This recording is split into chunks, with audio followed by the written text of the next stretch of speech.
behalf of the Chen family, we'd like to welcome you to celebrate the life of Phil Chen.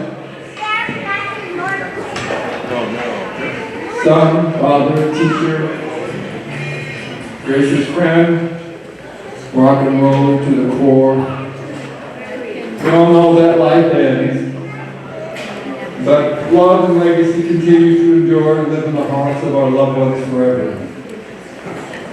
I first met Phil, my name is Vern Verona, by the way. I first met Phil 30 years ago. I'll tell you briefly about my relationship with Phil. We were good friends. We've always stayed in touch. And when I first met him, now I was a bass player in school. In the 60s I was in bands, I was going to play bass. So when I first met Phil, it was at a lecture I was giving. I was a nutritionist, I'd written a couple of books. He came up to me and he said, "Do you mind if I tape it?" I had no idea who I was talking to. I said, "Yeah, you're welcome to tape it." I said, "What's your name?" He said, "Phil Chen." I said, "Oh, like the bassist." And he looked at me and he said, "Yeah, man." I said, "Oh, that's great." I said, "What do you do?" He said, "Oh, musician." I said, "Oh, cool. What do you play?" He said, "I play bass." And suddenly it started dawning on me, and I said, "You're not Phil Chen, the bass player, bass man guy." He said, "Yeah, man." I was stunned. I said, "Yeah, you can take this as much as you want." So we became friends from that point on. He had a very strange personality, Phil. He had a lot of Jamaican customs inbred in him. One of them was to give everybody nicknames. Anybody experienced that here? Yeah. What was your nickname? Scratch. Scratch. Phil had nicknames for everybody. He once took me to a UB40 concert, and he said, "Let's go up and see the band because I know the guys." So after the concert was over, we went backstage and we hung out with them for a little bit. And as soon as we walked over there, the lead singer saw us coming and he came over to Phil and he embraced him. And he left two of the girls he was talking to just standing there, and they were talking. So I started talking to the girls, and he turned around and he looked at me, he looked at Phil, and he said, "Is that your mate?" And Phil said, "UK for friend." And he said, "Yeah, man." He said, "He's sharper than biscuits." And the biscuits are a term in Jamaica, a colloquial term for women. Sharking means he's grabbing. So from then on, Phil called me KD, which was King Biscuit. That was my nickname. He had a nickname for a friend who never graduated high school but always complained about it, and he called him High School. He had a nickname for another guy who was constantly berated by his wife. And I remember once we were going somewhere, and suddenly at the last minute, his friend called and said, "I can't make it." And Phil said, "Why not?" He said, "Well, my wife doesn't want me to go. I got to stay here." So he hung up. I said, "Well, how come he's not coming?" And he looked at me and he said, "Short leash." And that became his name. He called him Short Leash. So if you're lucky enough to get a name like Scratch or like KD, you were on the in circle. The best story that Phil had to tell about me to friends all the time, he introduced me to musician friends, is by saying that when I was in high school, I couldn't play bass. I thought I was able to play the bass because they asked me, "Do you play an instrument?" when I first got in high school. I said, "Yeah, I play the bass." They said, "Great, you can go in the school orchestra." I went to the school orchestra and I had no idea what I was doing, giant instrument. So I since we were starting class, I hung back a little bit, I put the bow under the strings, and I just mimed. And I played like that for 3 days, until a Vivaldi violin concerto wanted the first bass to play, and everybody shut up, and suddenly I was, and my teacher said, "Mr. Verona, you're busted." So Phil loved that story. He told everybody. He plays bass, he puts the bow under the strings.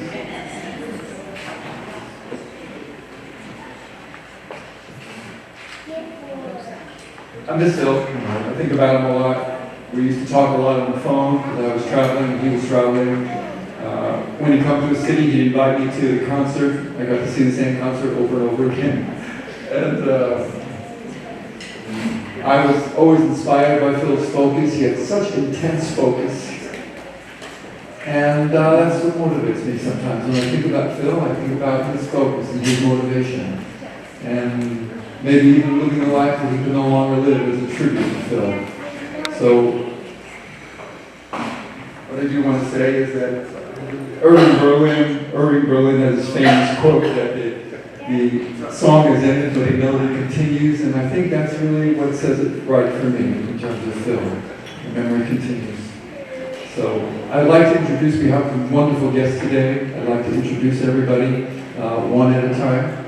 And I just sign off here by saying that I wish you to be in rest, easy rest, in love and peace, Phil. And that's my contribution to you. I'd like to introduce our first guest. Would be none other than the offspring, David Chen. So please give your round of applause to David.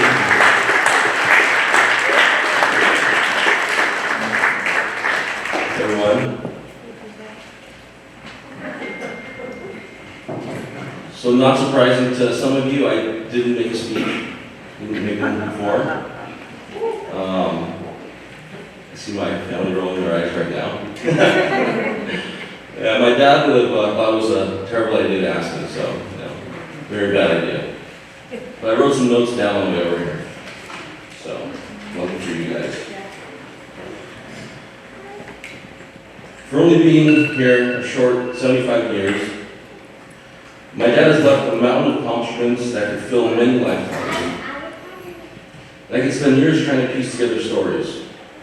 Just growing up in Jamaica, sailing 16 days on a boat to England, encounters with famous musicians, playing on dozens of silver, gold, platinum records, without knowing how to read music. Just amazing. Breaking Steven Seagal's finger in a martial arts demonstration. Jumping last minute into a gig for Led Zeppelin, which played for about 150,000 people. Receiving an order of distinction from the Jamaican government, having a beautiful family, and a smart, talented, handsome son. And even then, I could never successfully express the determination, discipline, and ambition that he had for life. For living in Jamaica for only 18 years, my dad has somehow managed to keep a thick Jamaican accent, which some people found funny. Because if they didn't see who was speaking, they might be surprised that the large voice was coming from a 5.5-foot Asian guy. But the heavy accent suited his big personality quite well. Growing up, my friends all loved my dad, and he loved telling them stories. He was a great storyteller. He loved talking about his time in Jamaica and growing up with his brothers and sisters and about the family grocery store. And how he used to pretend to sleep, but instead was captivated by the sounds of calypso music coming from a nearby club. And as he told these stories, sometimes more and more Jamaican words came out.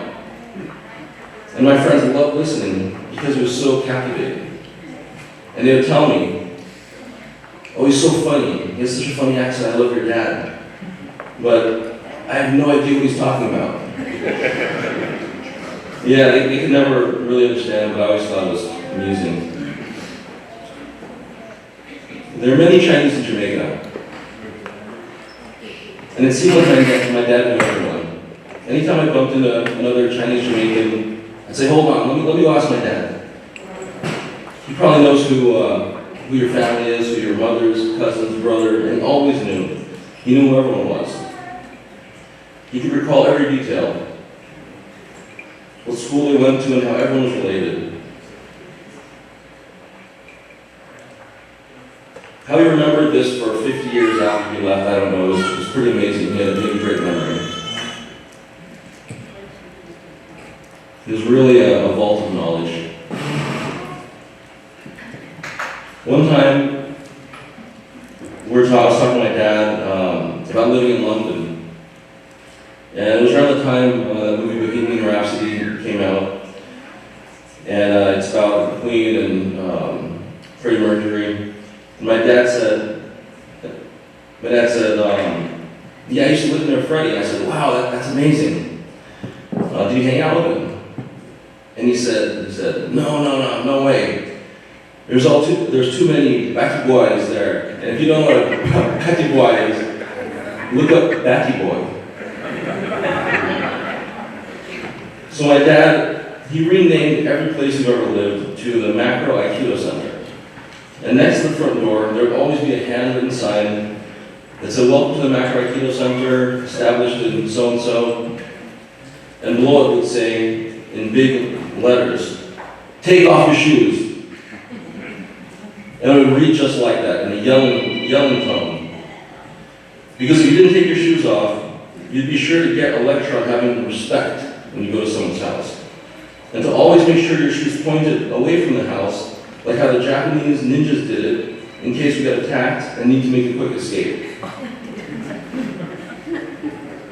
So the macro in the Macro Aikido Center comes from a healthy way of eating called macrobiotics, which my dad practiced for about 50 years.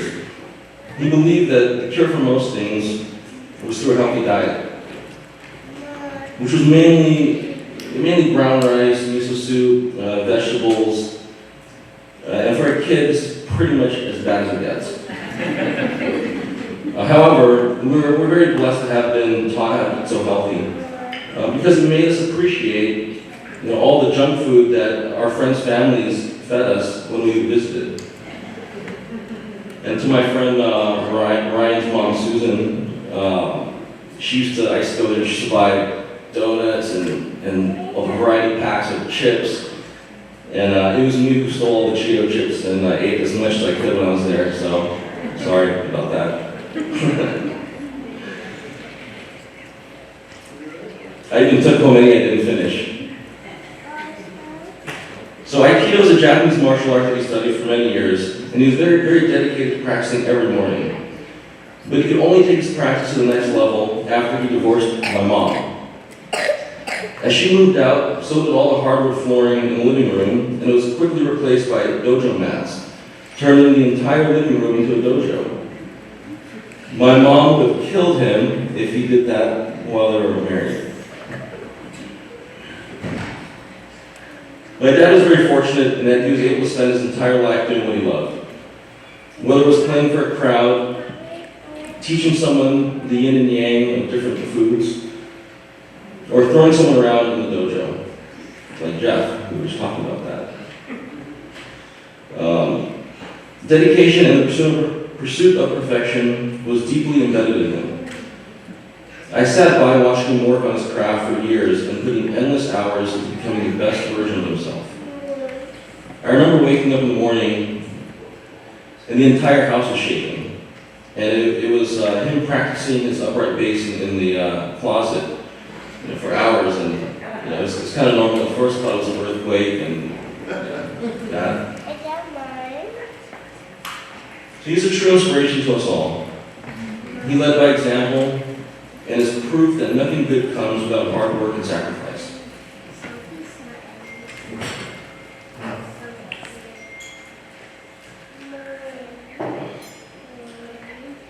I know many of you have helped my dad and our entire family in your thoughts over the past few years. And we appreciate the cards, the calls, and the outpour support, which helped come from my dad.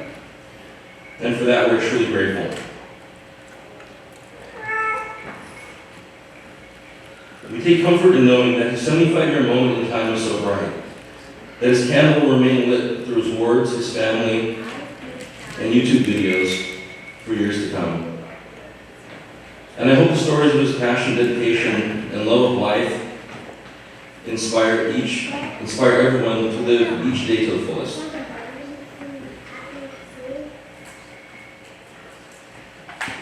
That's all.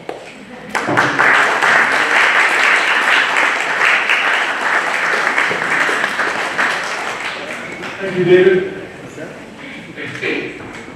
It's funny, you said something about Phil's special language and quotes. There was a saying, it's an old Jamaican saying that you'll get around to doing something when fowl have teeth. Fowl don't have teeth, so it's never going to happen. So, first time I met Phil, I said to him, he asked me to do something, and I said, when fowl have teeth. I didn't think he knew the expression, it was real lower, so there's some amazing colorful expressions in Jamaican lexicon. Our next guest will be Chris Granger. I'll start by reading a message from my mom, Bob Granger.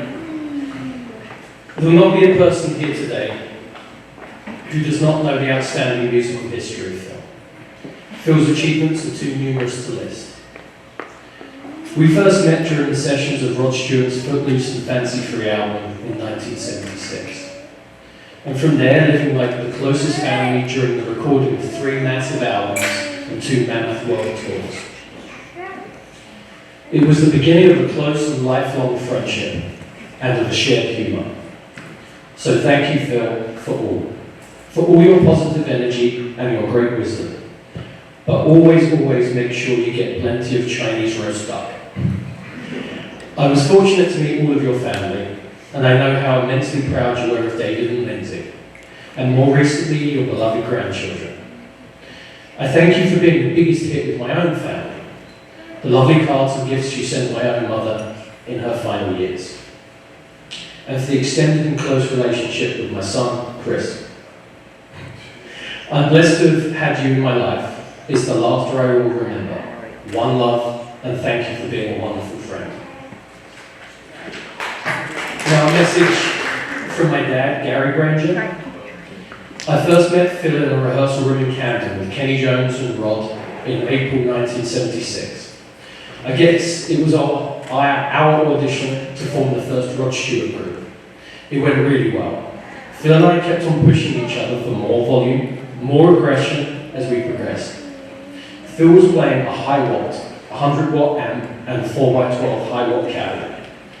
But he pushed the cabinet so hard that the front that holds the 4 speakers started falling apart. We were both kidding ourselves with hysterical laughter, but Phil the Ross just played on until it was laying in bits at the end. We gelled from that moment and would often laugh about that incident together. We shared an apartment when we first went to LA for the proper band rehearsals in 1976. We were always very close friends from then on. One love, Phil, always, and miss you cussing me on the phone. Bless you, mate. Now some of my own thoughts. In so many respects, Phil Chen was a one of a kind. I have never met a person who so wholly lived life on his own terms as Phil did. And in my opinion, he even left the world on his own terms too. A remarkable feat. I think we can all agree that Phil was uncompromising. He lived life his way. There won't ever be another person who grows up with Chinese parents who then absorbs the rich Jamaican culture to then literally take the banana boat to London in the 1960s just as the music scene explodes there. And by the way, I always thought that was like a joke that my parents and Phil had with each other, that he came over in the banana boat, but he literally went over to England on the banana boat from Jamaica. It took me a while to understand Phil, as David alluded to just earlier, both philosophically and linguistically. Did anyone else have that issue when you first met Phil? Growing up in London, I was exposed to plenty of Jamaican patois, the way that people spoke, but so many other people were befuddled by this, Asian-looking man speaking in an impenetrable Jamaican accent, overlaid with 2 decades of Cockney rhyming slang, all garnished with like nearly 40 years worth of LA life. A Chinese-Jamaican bass-playing Cockney Londoner, Aikido master, West Coast American macrobiotic dietitian. Kind of doesn't, right? There is, in the world there ever be, another Phil Chen in history. My dad went on the road with Rod at 23, and I think Phil was a bit of a big brother to him. Phil was a little older and a lot more self-sufficient than my dad. My dad and Phil used to room together, and my dad even learned to cook from Phil, and in turn I learned to cook from Phil too. Phil knew me since before I was me. I taught the world in the womb, and the Rod band was staying at L'Hermitage in Beverly Hills during some album recording sessions. It was at this point Phil named me. He came to my parents' suite while Mum was looking through a book of babies' names. Mum mentioned a couple that she liked from the book, and he said, "No, his name, Hastings." Obviously there was no such name as Hastings in the book, but I was always Hastings to Phil, for whatever reason. When I moved to Los Angeles, imagine my surprise when I was out running one morning, and I ran a couple of blocks north, and now Phil's my neighbour. Thereafter, I was neighbour, family friend, driver, bass tech, and most importantly, friend. He was even the best man at my wedding. Phil could be very blunt to the point. If he talked to you in this way, he cared. If he didn't express himself, then you were kind of lost on him, not worthy of his effort. The immediate blow to my ego was always replaced by humility and gratitude for his advice. A lot of who I am as a person has been formed by Phil, and for that I will be eternally grateful. As much as we all miss Phil, he leaves us a rich legacy. Check out the Blondes Have More Fun video with Rod. He's playing a rented upright bass that looks twice his size. He got a little bit merry on run that day during the video shoot and carved brass Clark into the front of the bass with a knife. I wonder what the rental company thought when they received that upright bass back to them. And also check out Passion from the Foolish Behaviour album.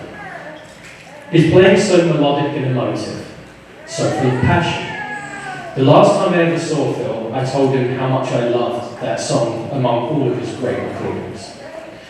He was exhausted and uncomfortable from his illness, preoccupied, not feeling himself. However, I really wanted to express to him how incredible I thought that song was and his playing on it. I told him, and he went quiet for a few seconds. He considered my words, and he said, "Bidu, bidu, bidu, cheers me." And that moment really summed him and my relationship up with him. With all of that said, he was just Uncle Phil to me. He was one of a kind, never to be replaced on this planet. I still drive around town, and I think of him and our little adventures together. I miss that the most. My love for him will never end, and his impact on me and my life is inestimable. One love, you bloody rascal.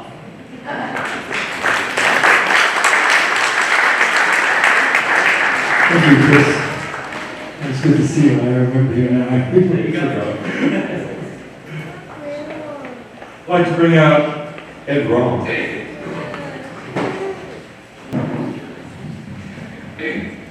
Chris, you're tall. So you can tell a lot about somebody by their friends, their family, and their peers. And I can't tell you how many phone calls and texts I got from different guys that played with Phil. And if you know Phil and his music, it didn't stay in one place.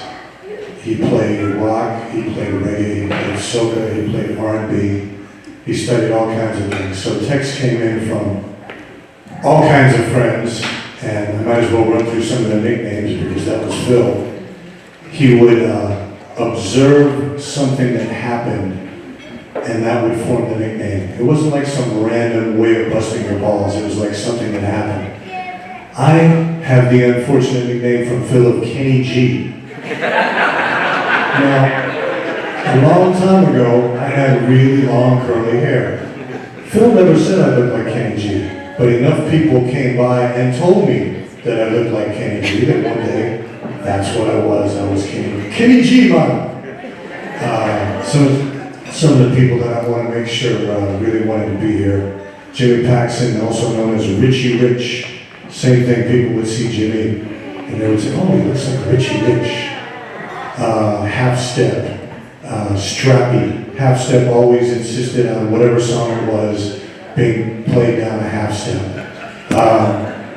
Strappy was Brent Woods. His cheapo guitar strap broke on the gig, so he became Strappy. My favorite Phil nickname, I'm not going to say who it belongs to, but if you knew Phil, you knew he would always tell it like he thought. Phil was one of a kind, especially in that way. If he liked you, he would kind of let you have it. And once in a while, if he didn't like someone, he would let him have it. And there was a new violinist in town. This nickname got reused, but everybody was all hot on him, and he was playing 8 million notes all the time. And Phil, we finished a gig with him, and Phil looks at him and says, "Man, I'm going to call you the dentist." And the guy says, "The dentist? Why do you call me the dentist?" "Because you fill all the holes." And that became one of those names that you just, if you really wanted to probe somebody, you call him the dentist. The thing about musicians there are some musicians that are great, and there are some musicians that are iconic. And what separates, I think, a truly iconic musician like Phil is that their spirit comes through their playing. Whatever it is they're playing, and whatever the gig, Phil would play that gig like it was the last night he was going to play. And I played some great sessions with Phil. I've been playing with him since the 90s, some great ones and some really awful ones. Whichever one they were, Phil played them the best they were. And I think that's how he got called by so many iconic, real deal artists, just all over the map. I mean, who could play reggae the way Phil did, and who could still play rock the way he did? And you could say, yeah, he practiced really hard, and yeah, he studied music as far as listening to different artists, but really his spirit was special, and it came through his playing. And I think it also came through in the way he truly cared for his family and friends. Rock's hiding back here, and Rock shared a story with me where he was on the road and all the equipment got stolen, all of it. And without telling Phil, Rock came back and Phil said, "Man, I have drum." I can't even begin to do his accent. He had drums for him. He had bought Rock a drum set. And that's how Phil was. If you were either in his orbit or you weren't. You were either special to him or you weren't. A lot of people have a lot of acquaintances. Yeah, maybe Phil knew a lot of people, but the people that were his friends, they were his friends. And he was a special cat, and I think we should all raise our glass. Anyone that has something fine, I know I have something fine, to my friend Phil Chen.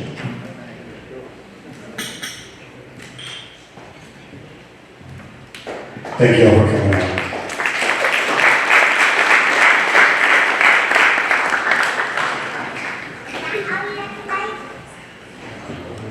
Thank you, Ed. I'd like to call up Robby Krieger. Robby.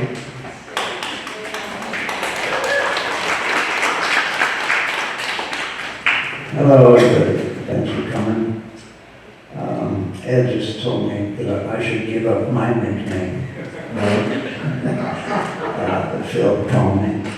But first I'll tell you the story about how it happened. We had just recorded this album with Phil. It's called Butts Band, which is a weird name. And we were in England, and so we did this album, and we did half of it in Jamaica, which Phil really loved because he hadn't been back to Jamaica in quite some time. So after we went to Jamaica, finished the album, we came back to LA, and we brought the band with us, so we were going to do some gigs and stuff. Just formed this new band called the Butts Band with Julian and Densmore. It's right over here. So we, at that time, Elektra Records had just changed management, changed the head guy, and David Geffen was the guy. So we had a meeting with him. So we come in there, and we didn't really know who he was at the time. He was kind of a new guy.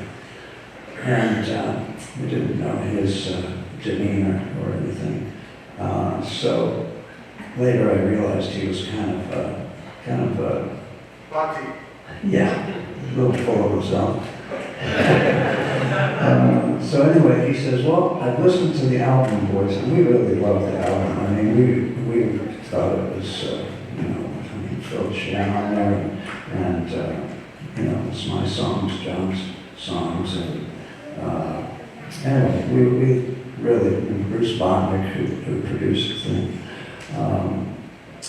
it was, so anyway, he says, I like it, but I think we should do it over.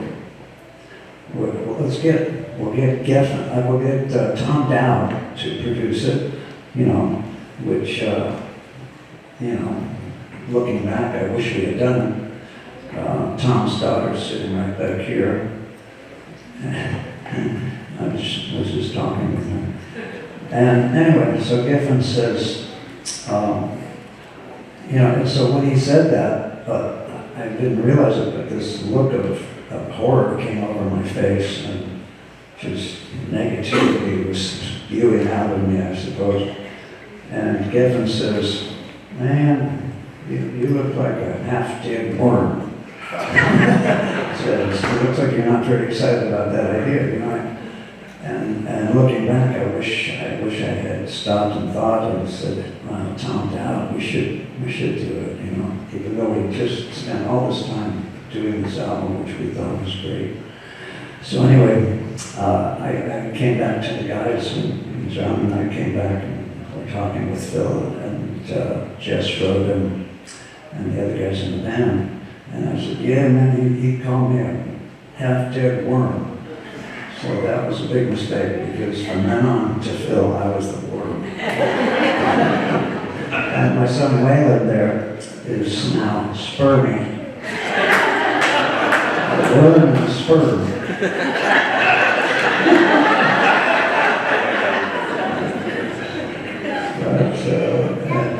And then I always remember the time when Phil came over for dinner to my house. Those guys were kind of cooped up in a motel room, so we invited Phil over, and we didn't realize that, or at least my wife Lynn didn't realize that he was vegetarian, and miso soup and all that stuff. So she made chicken. So, we found some stuff that Phil could eat, and everything was cool. And then after a couple of hours went by, we had kind of, I thought he was ready to split. He goes, "I'm still hungry. Is there anything left, And Lynn says, "Well, all there is the chicken," which we thought, he wouldn't eat that. So he goes upstairs and says, "Don't worry, I'll get it." So he goes upstairs, and there was a lot of chicken left. I mean, it was, the equivalent of a whole chicken there that we hadn't eaten much of. And so finally, after he left, we went upstairs and looked, and the chicken was gone. Totally gone. And I couldn't believe it. This guy's always talking about, miso soup and all that stuff. It could be that he didn't know when he was going to eat again or something. I don't know what it was, but anyway, after that, I always called him the Chicken Man. So I always think of Phil as the Chicken Man. And, anyway, I don't want to take any more time. And just say that I love Phil, and Phil was really the reason that Ray Manzarek and I got back together to play the Doors music, because after the Doors I thought that was over. I wasn't going to do that anymore. And he always used to say, "Well, you should let John and Ray should play and do the Doors again," And I didn't want to hear it, but year after year, he would hammer that at me, and finally we did it, and that was great, because I got to play with Phil again for at least 5 or 6 years with Ray Manzarek. Anyway, we love you, Phil, and we will see you soon, pretty soon.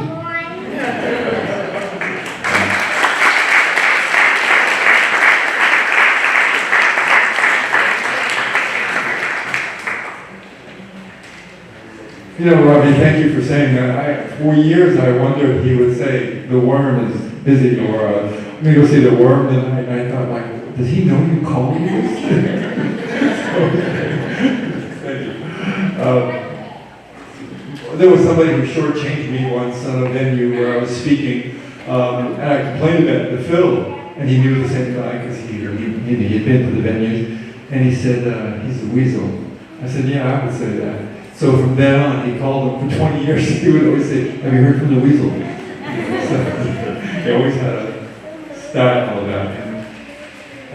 Our next guest. Actually, I think we've got a musical break here. Do we have, yes, Be With Me, is that what it is? Come on, gentlemen.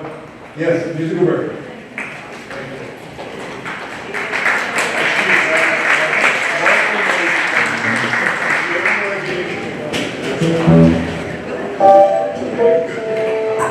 Oh, they gave me a microphone.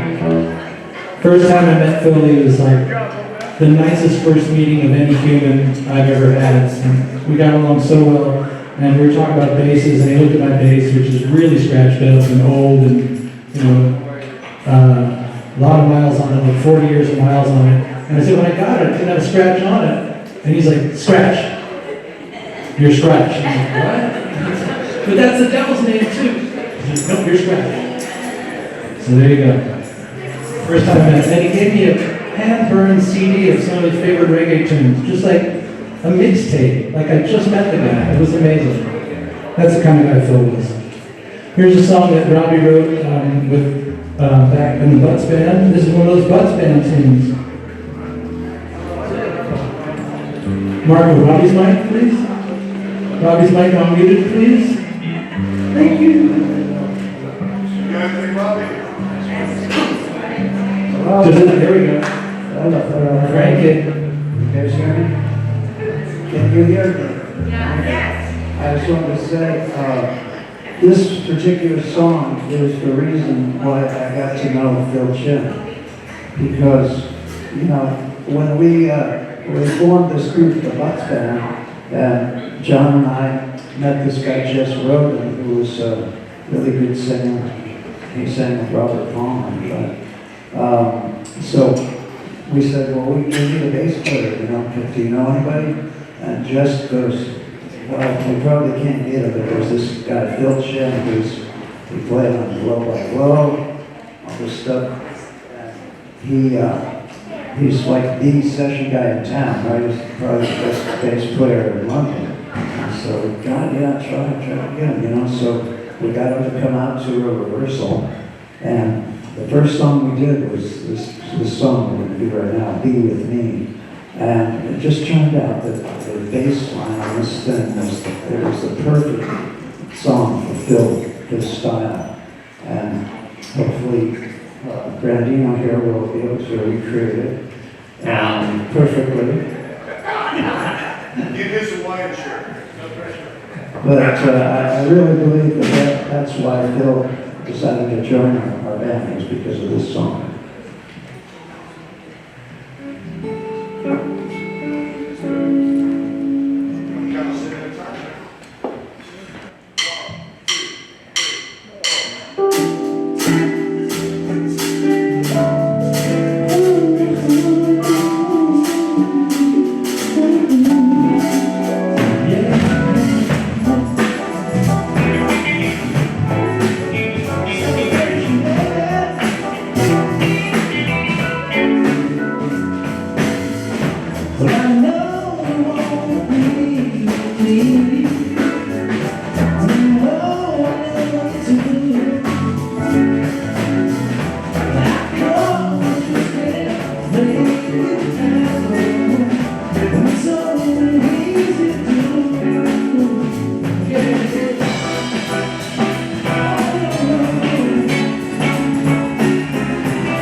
I never sang that song before today. Unbelievable. How about Kev on bass? Kevin Brandon on the bass. Yeah. Did you get Phil? Did Phil hear it? Phil. I'm waiting for a lightning bolt. All right, we got John Densmore coming up. Pull some loads out of Robby's mic, that's what's feeling. There we go. Hey, the worm is bringing back memories.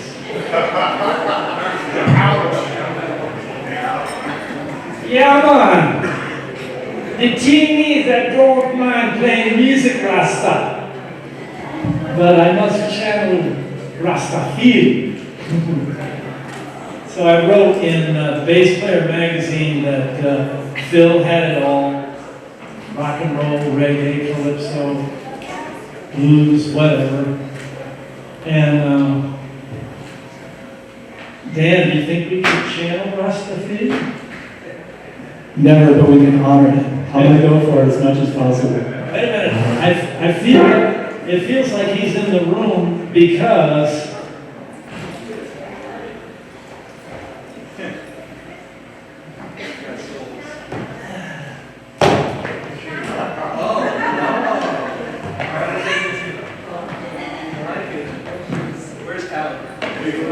I hope they're facing the right way.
stone.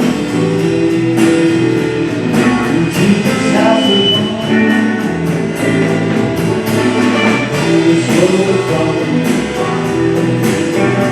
like the dumpling out alone and out alone, riders on the stone. Yeah, right on the road.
Rock percussion.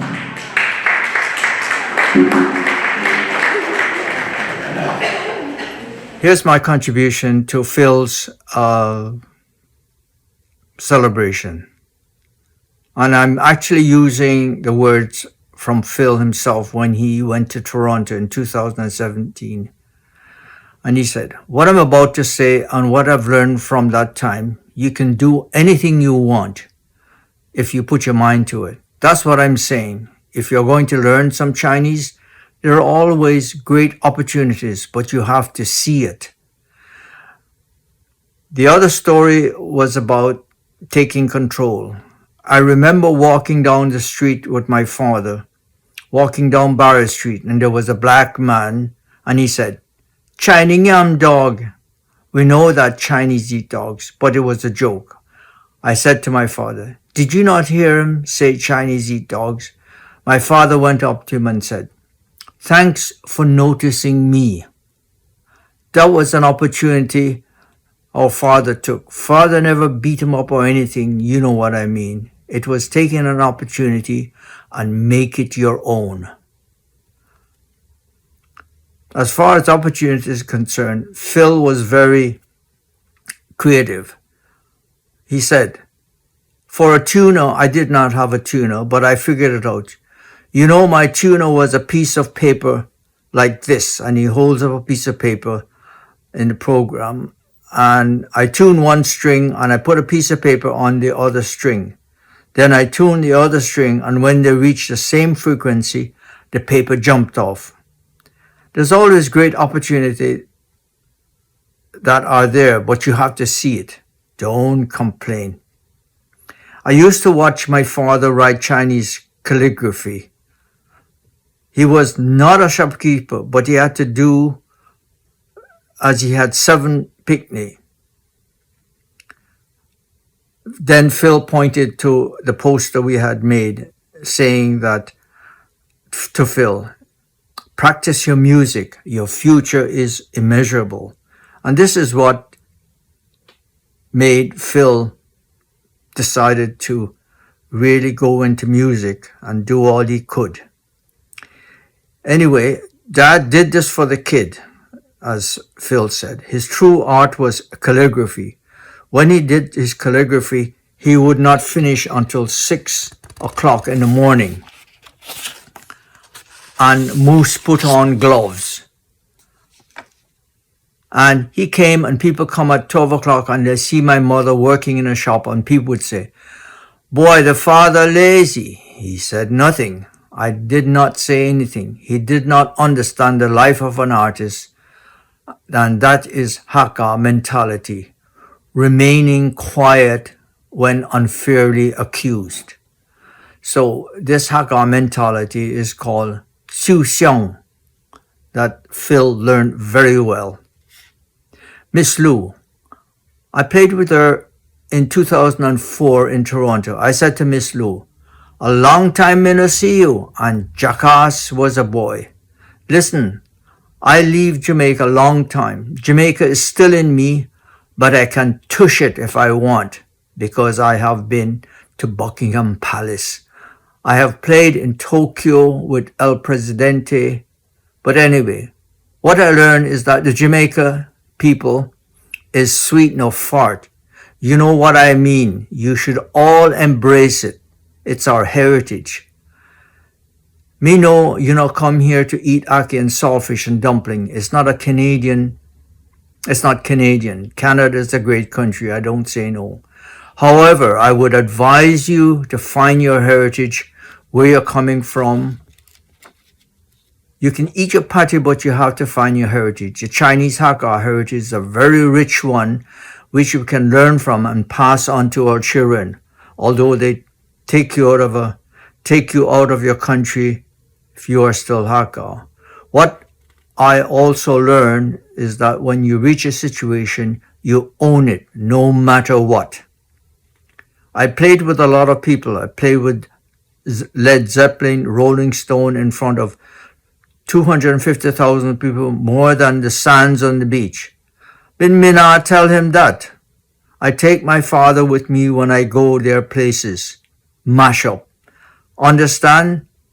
This is the way you must live your life. It's always to be with people with some position that can make you better.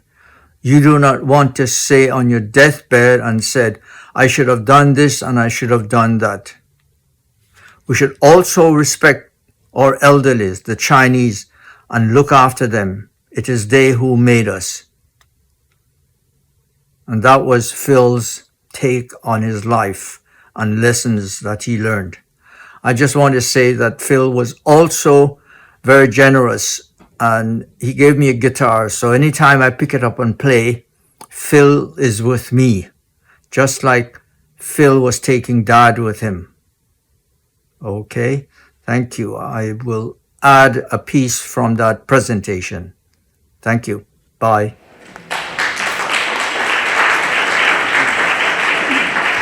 Hi, everybody. When Lindsey sent me an email a couple of days ago that she wanted everybody to wear a Hawaiian type shirt, because it was what Phil always liked.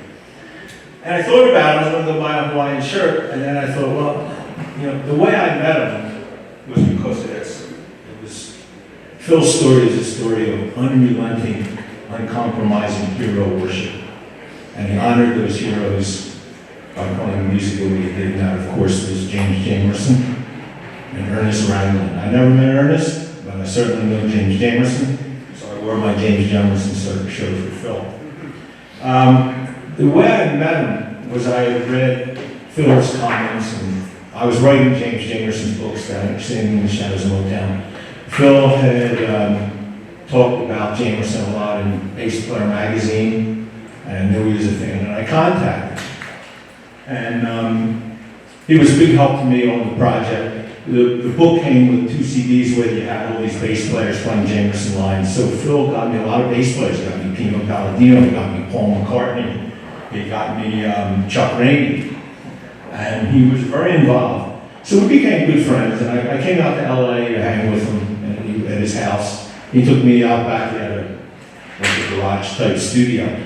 And I learned that day that this is a really humble guy, because he said to me, my whole career is in a trash bag.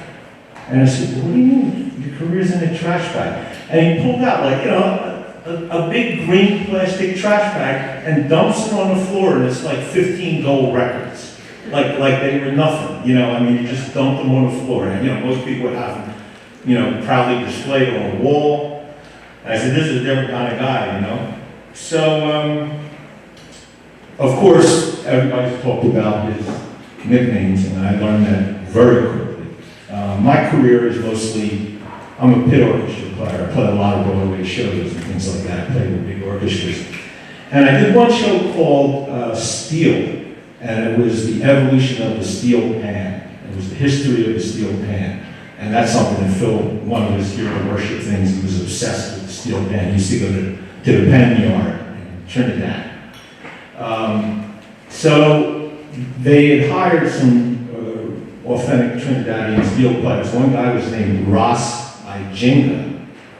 And this guy was great, except Phil knew him. He knew him from the pan yard. But he would play these amazing licks, and he had this great feel, but he played these bombastic clams in the worst place, you know, so you know, so I became Ijinga. That was my nickname. And it stuck with me my whole, for 30 years he called me Ijinga. My wife was Mrs. Jing, and my 3 kids were the Jinglets. And I think that was one of Phil's favorite creations and nicknames, because he would constantly call up and ask me about him, and then he would crack himself up. It was his own best audience. But you know, it was amazing. You know, if a guy was cheap, so his nickname was Big Spender. If a guy was Bob Babbitt from the Funk Brothers, was very fat, and he was an ex-wrestler, he was like a 350-pound guy, of course, he was sumo. The second drummer from the Funk Brothers, when we picked up, he was a 400-pound guy. Phil took him to one of his favorite all-you-can-eat sushi places. It was called Todai, and the guy ate so much that the stock of this place plummeted on Wall Street, and immediately he became Todai. So that is the thing. But what happened was I was fortunate enough, the book did well, and then it became a movie. And at the time, Phil was not doing much, and I hired him to be the bass tech and guitar tech on this movie, Standing in the Shadows of Motown. We shot it in Detroit. And when you make a movie like that, you fight the whole world. It's a battle. Every single day is a battle. And every night, Phil and a couple of my friends, we would go to this restaurant around the corner, and Phil had a very zen-like presence that would calm me down. But there was an amazing thing he did. Eddie Willis from the Funk Brothers had polio. And we were on the stage at the Royal Oak Music Hall, and the bathrooms were downstairs. And Phil took this upon himself. I was so busy, I hadn't even thought anything. Well, Phil erected like some kind of curtained off area with a bucket, so that he had to relieve himself. That was, you know, but Phil took care of this, right? So I thought that was it. And then I realized he's taking care of emptying the bucket all the time. I mean, this is something way above the norm. And then, of course, he gave himself, you know, his own nickname, of course. He created it, and then I was hoping people were going to curse a little more before me, because there's a lot of Phil's humor was profane. But he called himself Piss Bucket Chen. So, but I mean, it shows you the heart of this guy to be able to do something like that, you know. It was amazing. And then when we were shooting the movie, you know, Phil is one of these guys, I think you're all aware of it, he takes pictures of every moment of his life. His whole life was chronicled. So there was one tense day where Chaka Khan was on the stage. It was the 6th day of filming, and she was supposed to do a duet on Ain't No Mountain High Enough with Montel Jordan. Well, he was sitting in his hotel room, and he decided he wanted to finish watching the football game, and he's making Chaka Khan work. So here's like a one-hit wonder, you know, this is how we do it, making a legend, you know, and a diva. She's waiting, so she's furious, and I'm trying to calm her down, right? And while I'm talking to her, I see Phil saunter over, and he sticks his face into the conversation. He's not saying anything, but he's got this like really intelligent, concerned look. He's going. And I look over in the corner, and he's got a tripod set up, and he's filming a video of this whole thing. Right? So I realize he's making his own movie, Standing in the Shadows of Chen. Right? So I started calling him Marley. You know, of course, after Marty Scorsese, because I realized he was making a video within our video. And it was, you know, I mean, he was just such a character. So then we were finished the movie, and I said, Phil, I need a 4-bar van. Just like a 4-bar bass drum, like a James Brown kind of thing. Because we needed it for some underscore. So We bring him into the studio. He shows up in a suit, like a full suit, with a gigantic SWR stacked, like, like this high. And all we needed was a 4-bar lick, looped a couple of times, and just plugged right into the board. But it was like his whole life depended on it, because this was James Jamerson. This was his whole thing. And, then I realized how the level of dedication of this guy. But he was also a world-class ballbuster, because from the moment I wrote that book, Carol Kay was all over me, because she thinks she was the Motown bass player. And she sued me. She would do all kinds of crazy things, trash me all over the place.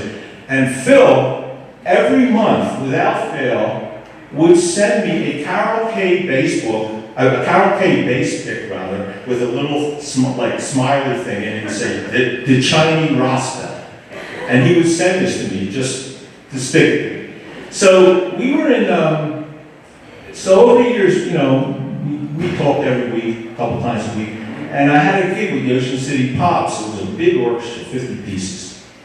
And I said, Phil, you want to play, rhythm guitar on it? He said, sure. It was 23 Motown songs. I said, he's in heaven. So he came out, and I gave him I come from a world of charts. Phil is from a different place. I gave him a book of charts like this, and I was hoping, what did I do?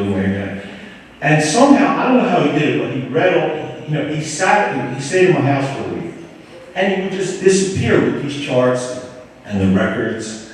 And he doesn't really read. He can sort of figure it out a little bit. But he played on that date in front of 2,000 people with reading charts, and killed on guitar, not bass, killed it, right? And it made me understand his whole musicianship, because, I always wondered, how did he play on Blow by Blow? Because that's not really his kind of group. Well, Phil is so musical. He wasn't a guy of chops, he wasn't a shredder or anything, but he just had a way of making every band he played with better. More musical, with better feel. If you wanted to have, some kind of shredded bass part, that wasn't him. And then he did the same thing for us in his life. His life, being in our lives, made everybody's lives better. He made my life better. He made, when he was with the Funk Brothers in Detroit when we were filming, he made them better. He made them calmer. He made them laugh. That was just his way of, he lived his life the way he lived his music.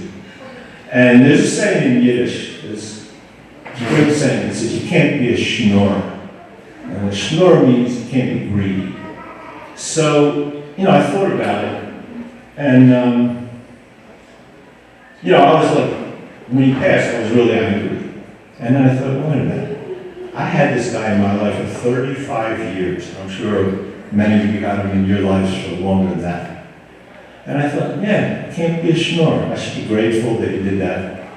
And I'll never forget when we were in, we did a European tour, and he asked me to leave a ticket for his brother, Franco. And I was backstage, and we'd done the sound check, and I went to where the catering was, and there's this Asian guys, and I figured, he looked just like Phil, but I hadn't left him a backstage space, I was just getting tickets to the concert. And I went up to him, I said, are you Franco? He said, yes. I said, why, you look like your brother, exactly like your brother. He goes, yes, but I'm not a lunatic. So it's nice to know he was appreciated on both sides of the Atlantic. But so to my lunatic friend, thank God, Phil, you are the lunatic, because you were the most inventive, warmest, most generous lunatic I'll ever meet in my life or 5 lives after. So I miss you, brother, I love you, and thanks for being part of my life and part of everybody's life here.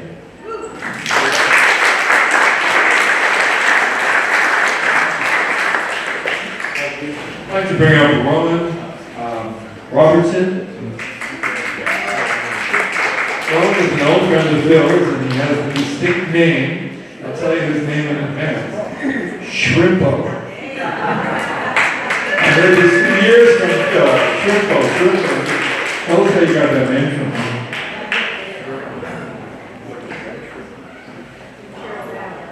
Hi everyone. I've written down my few words for Phil.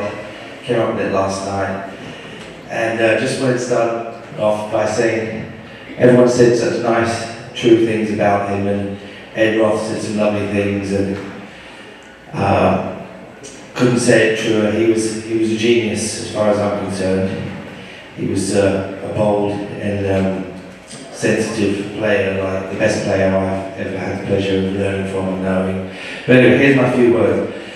I can't think of a more fitting way to honour and remember my good friend than to tell a couple of his stories. One amongst many that I remember very fondly was a good example of Phil's never say die attitude, and how he would always grasp the opportunity that life would throw at him. He sometimes would tell the story of how a particular hit song was written at the end of a writing session where the musicians were uninspired and tired, but just at the last minute, when people were packing up and wanting to leave, one of them kept on playing and played a few chords or notes. That musical idea at the very last second turned into a huge hit song which changed their lives. He was always thinking like that. Take a chance, Shrimpo, he would tell me. Shrimpo was my nickname. I was proud to have one from him because Phil was the real deal. I remember him wringing every last drop of enjoyment from an evening of friends and food and music at his house. You'd be trying to leave and he'd be at the door getting every last laugh and every last joke with you, living to get everything he could out of the moment. He knew that moments are precious and to take everything we can from the moment now, not tomorrow, because tomorrow may never come. The hit song you might write when no one is inspired, the person you might meet when you're least expecting it. To keep your eyes and ears open and grab the opportunity, take the picture, jump the fence, sneak backstage, bend the truth just enough to get in the door. His dedication and belief was unwavering. His first big gig on the bass makes a great story to tell you. He told it to me many times and I laughed just as much each time. I made my friends laugh with it. He was living in London in around 1963 in a one-room flat, no furniture, it was cold, damp. He was catching pigeons and stealing milk to eat. That's how he put it.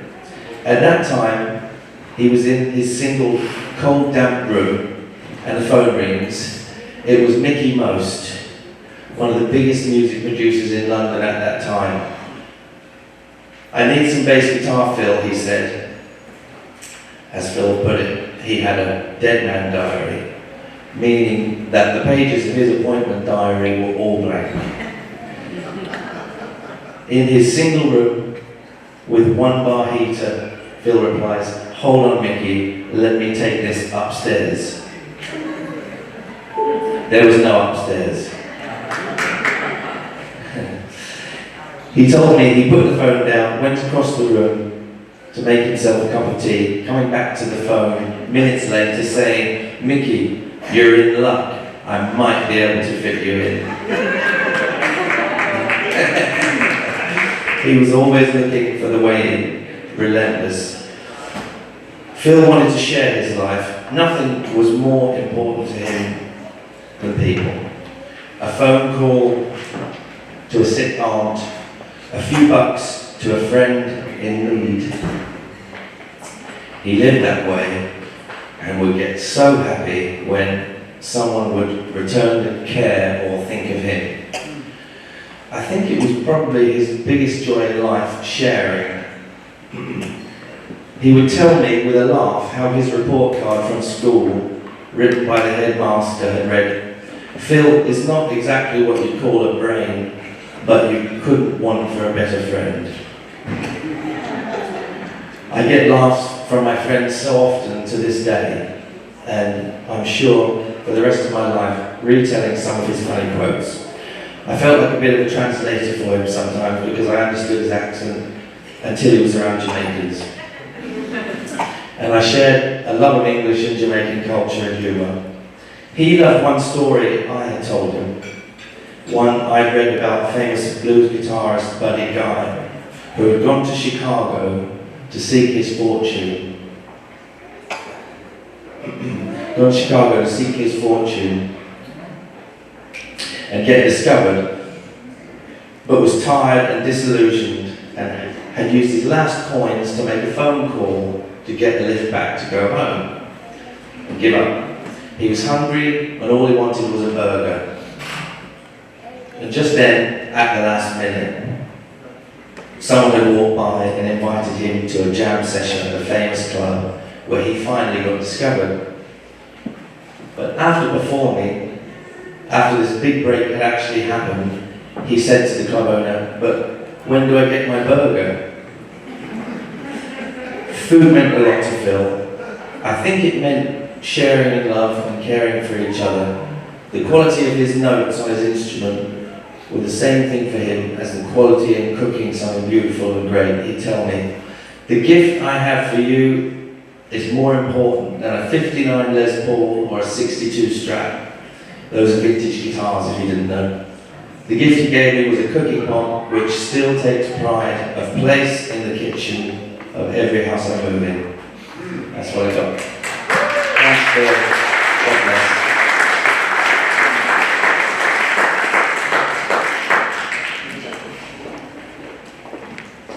We have two brief additions here. We have Patrick Warburton, please.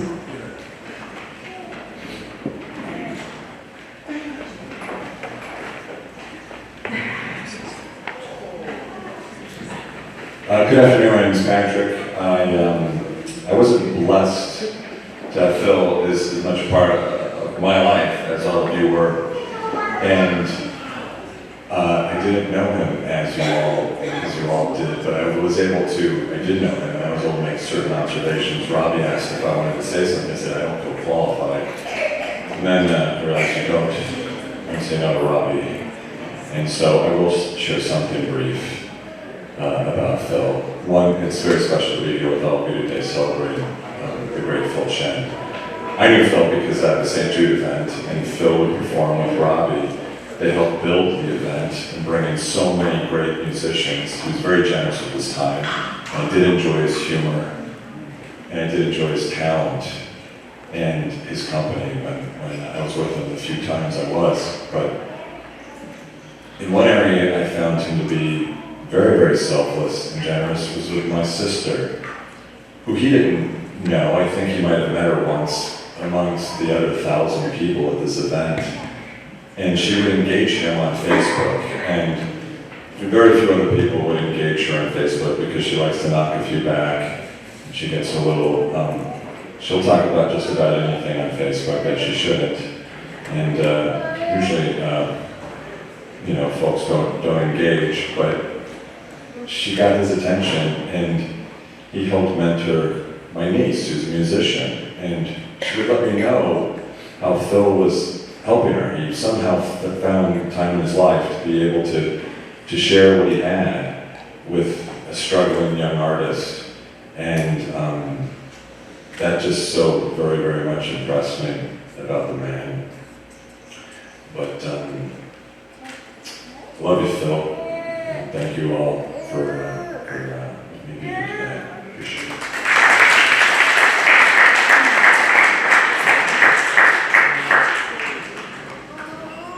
I'd like to call, before we were in the home stretch here, Danny Serafin.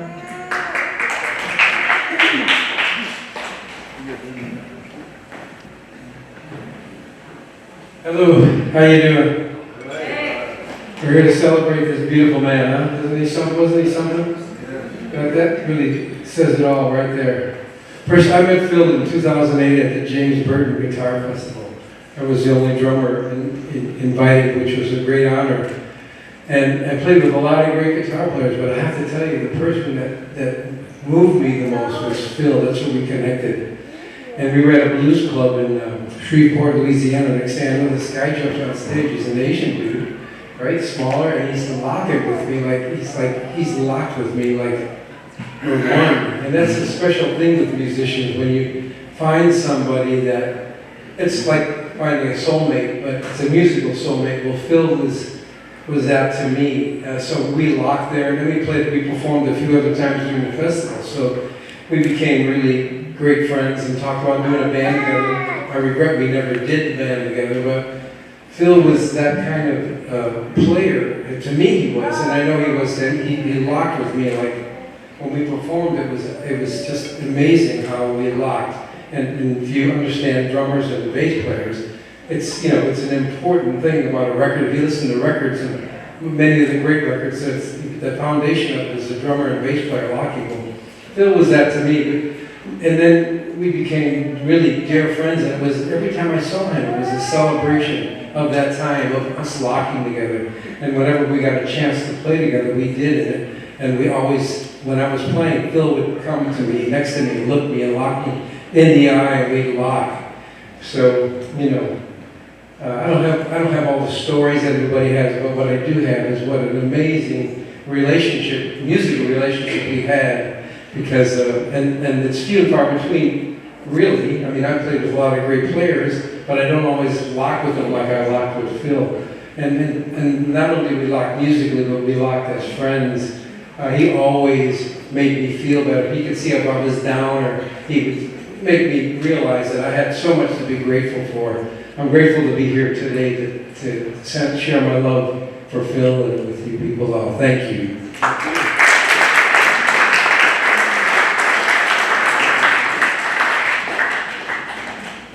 Thank you, Danny. It's a nice term, musical soulmates. I like that.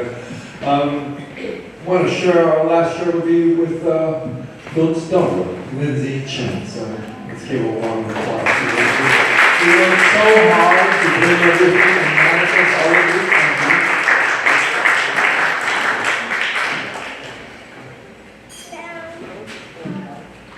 Hello, everyone. I'm Lindsey, Phil Chen's daughter. So looking around the room, there's so many people here that were important to my dad in his life. And that's really, truly special. We're absolutely honored and thankful that you're all here today to celebrate the legacy of my dad.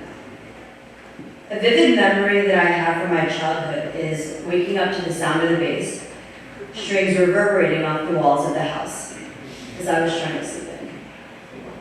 My dad would practice 5,000 scales every morning. He was persistent and dedicated to his craft. Amongst the Bob Marley photos, Jamaican flags, and gold records on his wall, he had inspirational and motivational sayings that kept him focused. A few that I recall are, "Mr. Can't is dead," and "Failure is not an option." And he lived by his examples of determination every single day. His success as a musician wasn't just natural-born talent, though he did have an amazing ear for music, but also the incredible amount of hard work and drive that he put into accomplishing his dream. His father always told him, "Master your music, your future is immeasurable." If he could master music, he could accomplish anything. That's something that he instilled in me growing up, and he always taught me that I could do anything that I set my mind to, and was always so positive and supportive.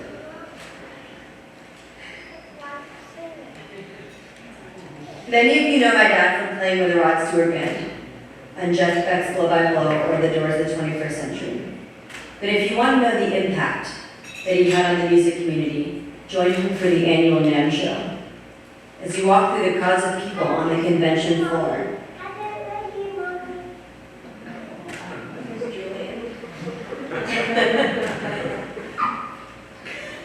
as you walk through the crowds of people on the convention floor, whether it be Ernie Ball, Seymour Duncan, or Ritter Gibson. People would constantly stop him to say hello, ask for a photo, or share a story. Sometimes people playing the demo instruments on the showroom floor play an iconic Phil Chen bass line. And as he walked by, it was a pretty incredible experience to be part of the Phil Chen entourage. When my dad walked into a room, his presence was felt.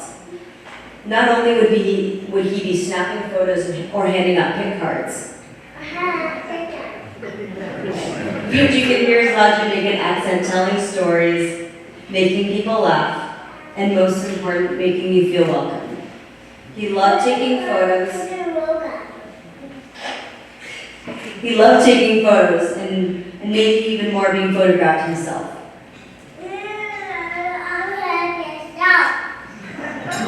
Jill Jarrett said that she never met someone that loved having their photo taken more than my dad. And coming from a professional photographer, that's saying a lot.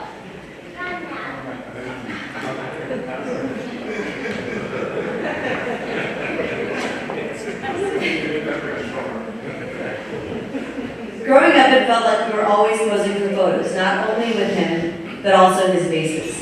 A few weeks ago, I was cleaning out his house and I found many of these photos, some of which you'll see in the slideshow. I also learned something new about him. He saved everything, and I mean literally everything.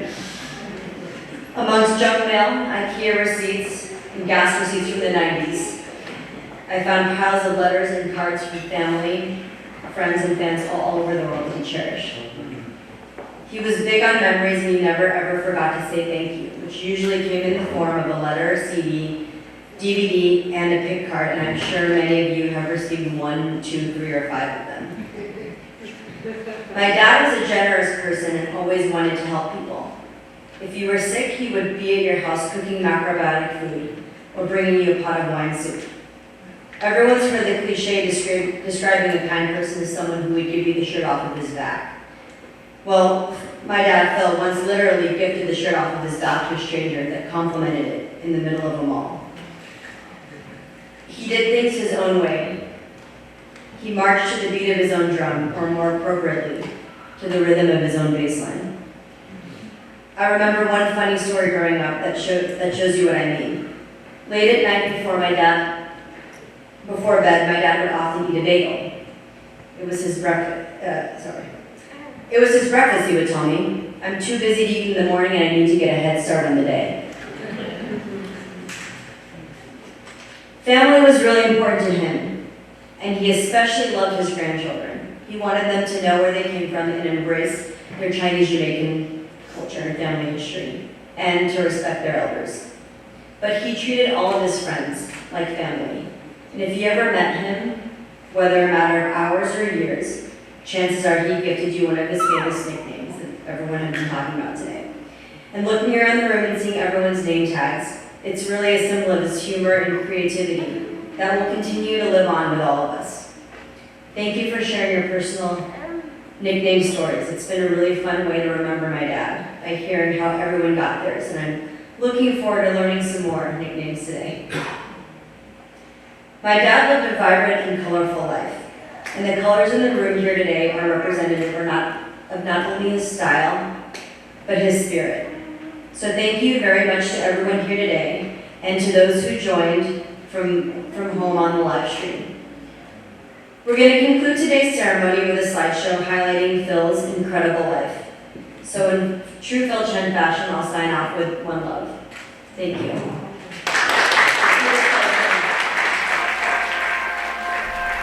Hello, my name is Phil Chen, and this is little Julian here, son of Dan and Lindsey, January the 3rd, 2020, you little pig nose.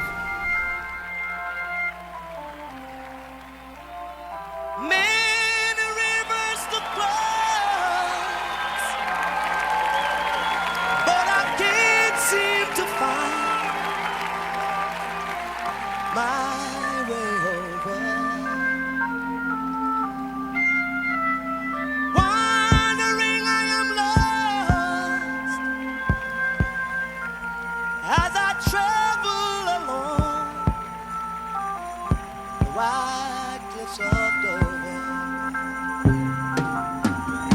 Many rivers to cross,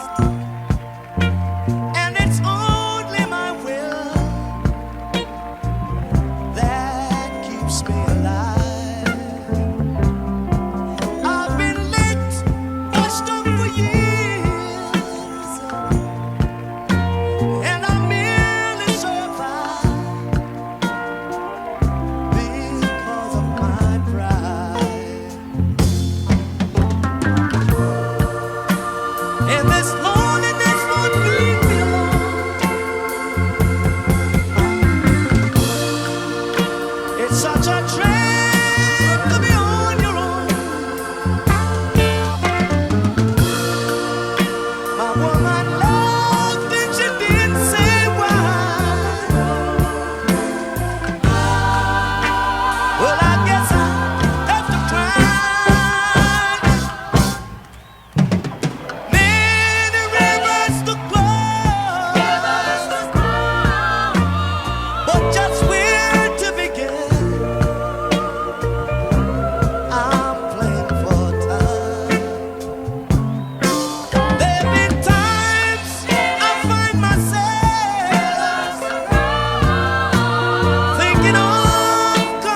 crying. One love. Hear the children crying. One heart. Saying, give thanks and praise to the Lord, and I will feel alright. Saying, let's get together and feel alright. Whoa, whoa, whoa, whoa. Let them all pass all their dirty remarks. One love. There is one question I'd really love to ask.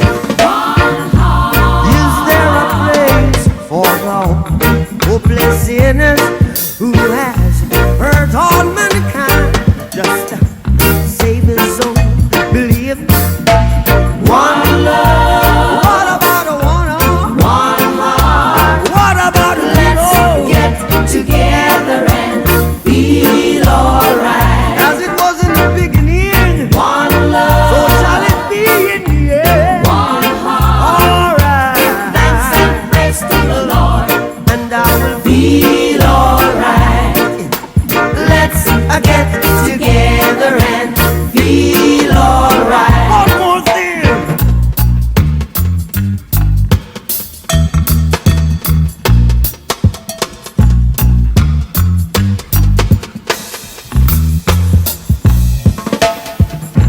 Let's get together to fight this holy Armageddon. One love. So when the man comes, there will be no doom. One soul. Have pity on those whose chances grow thin. There ain't no hiding place from the Father of creation. Saying,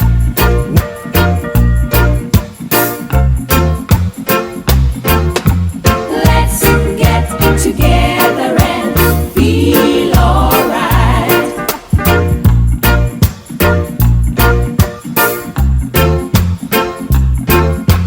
Thanks and praise to the Lord. Feel alright.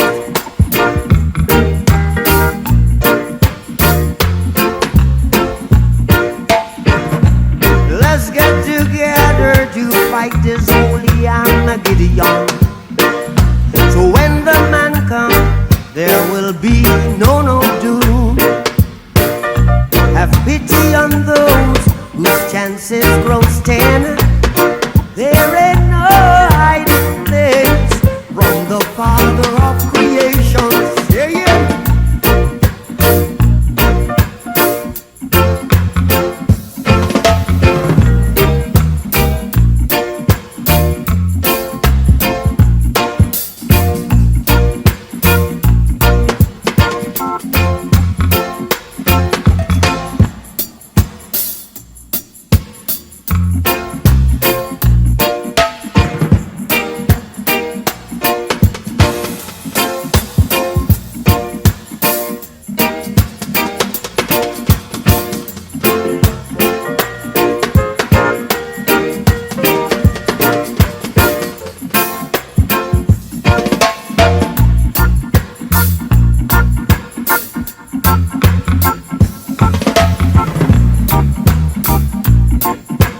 Feel alright.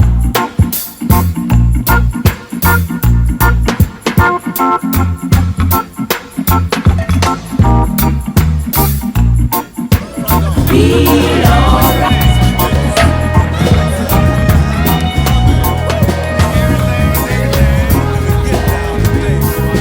Mother, mother, there's too many of you crying.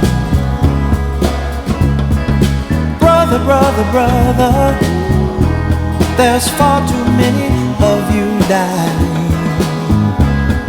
You know we've got to find a way to bring some loving here today. Yeah. Father, Father, we don't need to escalate. You see, war is not the answer, for only love can conquer hate. You know we've got to find a way to bring some loving here today. Oh, picket lines and picket picket signs. Don't punish me with brutality. Talk to me so you can see what's going on. What's going on? Yeah, what's going on? Oh, what's going on? Right on.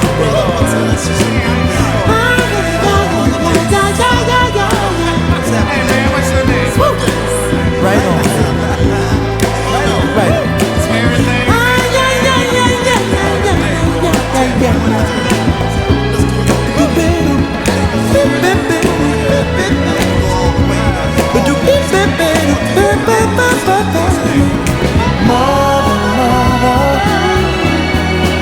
Everybody thinks we're wrong. Oh, but who are they to judge us? Simply cause our hair is long. Oh, you know we've got to find a way. Bring some understanding here today. Pick it loud and pick it sound. Don't punish me with brutality. Come on, talk to me. You can see what's going on. Yeah, what's going on? Tell me what's going on. I'll tell you what's going on. Right on, right on.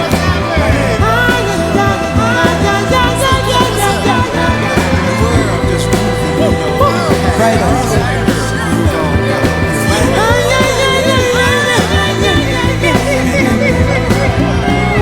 Do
Derrick, Julian, James.